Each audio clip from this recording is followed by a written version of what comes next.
खुलुमबाय लोगोफोर नोंथांमोनखौ बे आंनि Btrinfostudio इउटिउब चेनेलाव बरायनानै लाबाय। आङो दासान्दि ससियेल मिडियाखौनो खेवनो हायै बायदि जादों। फेसबुकआव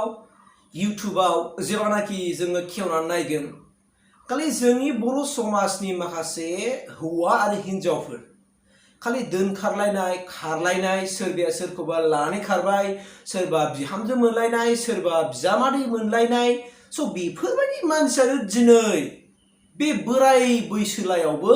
55, 40, 45 बोसोर बैसोनि मानसिफोर दिनै लानानै खारनाय अबस्थायाव सोलिगासिनो दङ।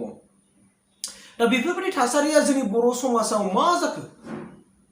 जुनाद आखु गासिबो जुनाद आखु बिसोर गाव गावनि गथ' गथायखौ माबे गियानजों लांनो नागिरदों मबे लामाजों गावनि गथ'खौ दैदेनलांनो नागिरदों बिदि सानोबा माने गावनि गथ' गथायखौसो बेबायदि लामाजों थांनांगौ बेबायदि लामाजों थांनांगौ आफा देनां देरबा नोंबो हिन्जाव लानानै खार देनां देरबा नोंबो फिसायखौ नागारनानै गुबुन फिसायजों खार बेबायदि होननाय मोनसे लामा सिक्कासो होनाय जादों बियो ना मा होनो रायजोफोरा दे बेबायदि सिक्कासो होनाय जादों। दा जोंनि गेजेराव बेफोरबायदि थासारिखौ रैखाथि होनो थाखाय एबा होबथानो थाखाय सोर लाद्रा आगान सुरगोन दाना दे दिनै जायनो थाखा फैसा जादों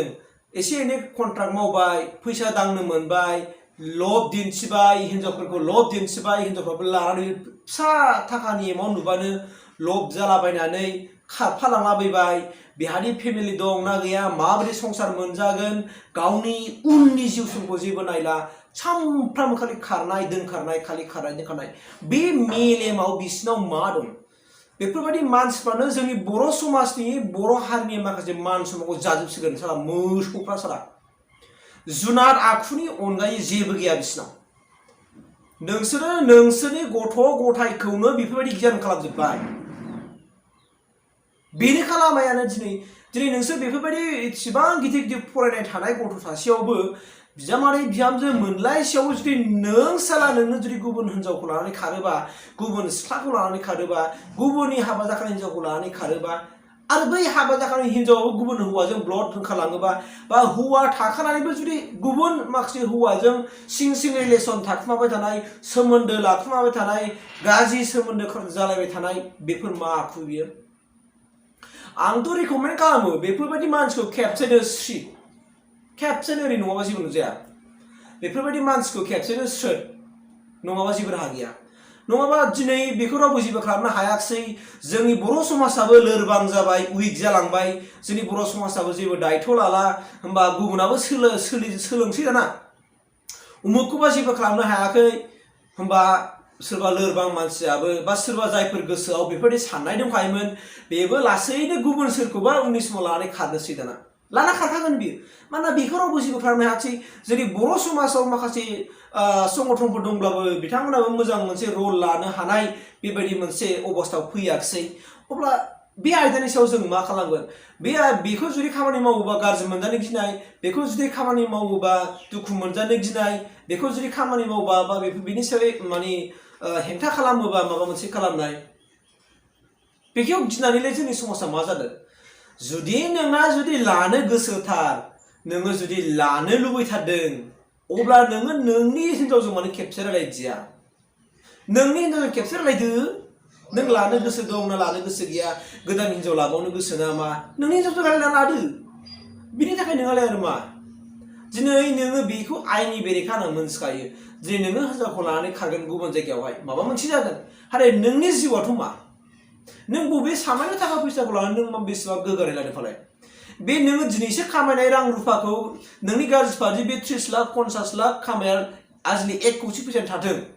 जेब्लानाखि नों बेफोरबायदि आखुनि थाखाय खैफोदाव गब्रगोन होनबाथाय नों बिनि फैसाखौ जेबो थोआलै भाइ बेबायदि फैसायाथ' नोंनि थाखाय जेबो नङालै दिनै नै माबा सोरबा इउपिपिएलनि लिडार लाना खारदोंनो नै माबा सोरबा बिपिएफनि लिडार लाना खारदोंनो नै सोरबा माबा कन्ट्राक्टर लानानै खारदोंनो सोरबा मैदेर ओंखारदोंनो माबादोंनो एकदमबारे हुलुस्थुल सोरबा दोनखारलायबाय सोरबा गारलायबाय फाथैलाय बिसिलायबाय बेफोरबायदि थासारिया जोंनि समाजाव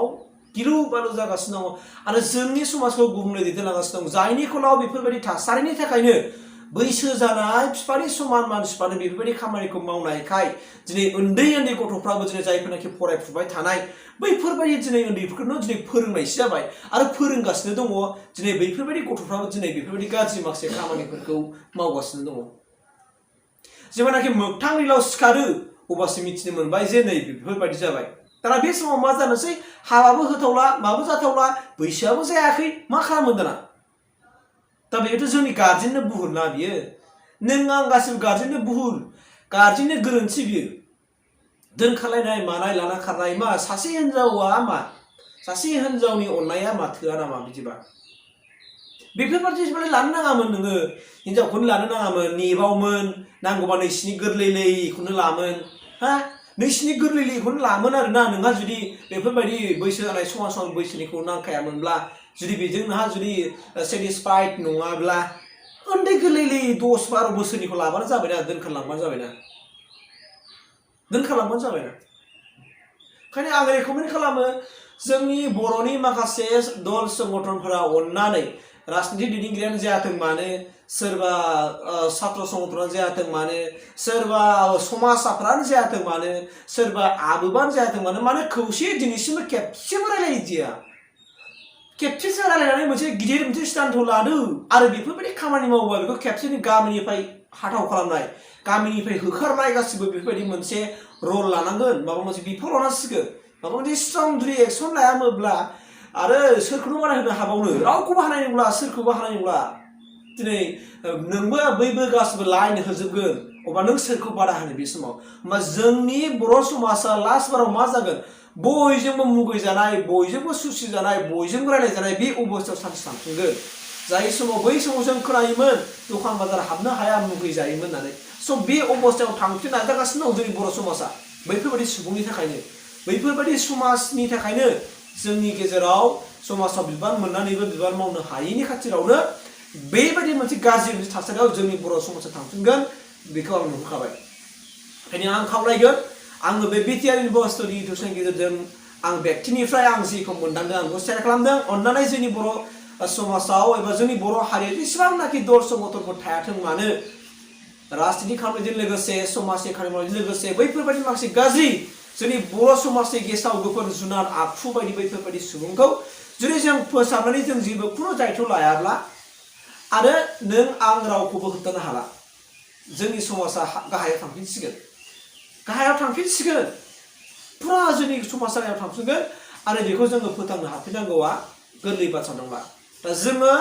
हारिखौ फोथांनोबा हारिखौ फेदेरनोबा हारिखौ फोजौनोबा